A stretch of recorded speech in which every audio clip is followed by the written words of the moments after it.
InvestBW finance les PME à tout stade de maturité, de la start-up à la société bien ancrée dans tous ces projets de croissance et de développement. Alors Scale-up, c'est une société d'investissement qui a décidé d'investir rien que dans des projets agroalimentaires durables pour soutenir les filières, principalement locales. Aujourd'hui, on se rend compte que un des grands impacts que nous pouvons avoir au niveau émissions CO2, c'est effectivement de revoir notre modèle agricole.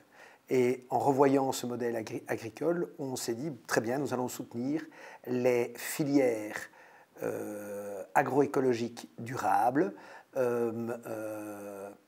en investissant dans des outils de transformation qui s'engagent à acheter les matières premières aux agriculteurs à un juste prix.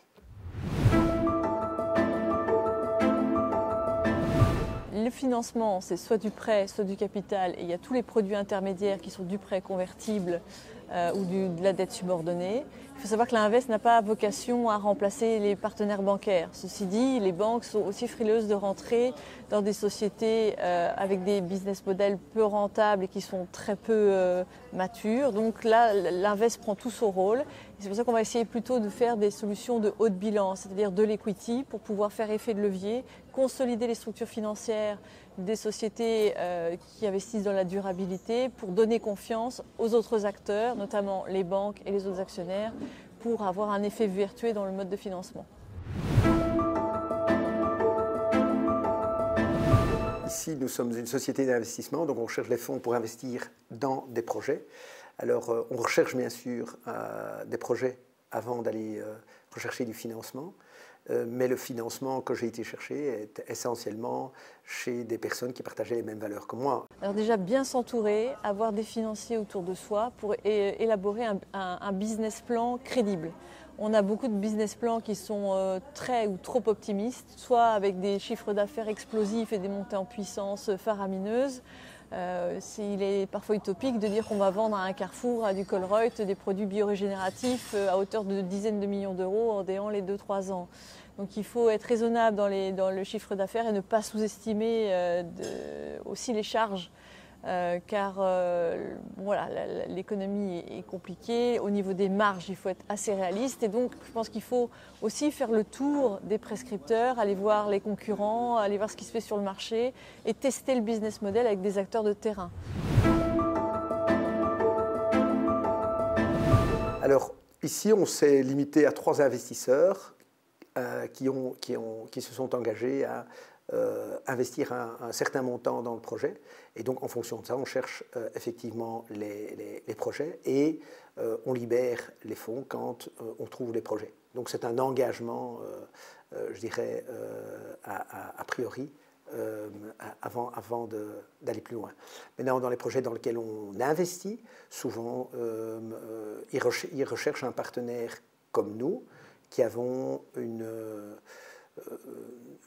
expérience dans l'agroalimentaire, une expérience à travers toute la chaîne de valeur. Donc, comme on est très proche des agriculteurs, on est très proche de la distribution. On a eu nous-mêmes, dans la première société d'investissement, on a eu une chaîne de magasins bio.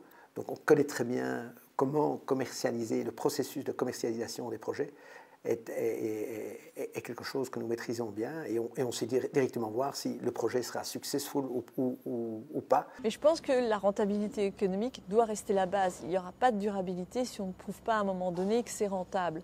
Donc je pense que tout le monde accepte le fait que les marges sont plus faibles et que les rendements sont plus longs. Donc ça correspond à une typologie d'investisseurs.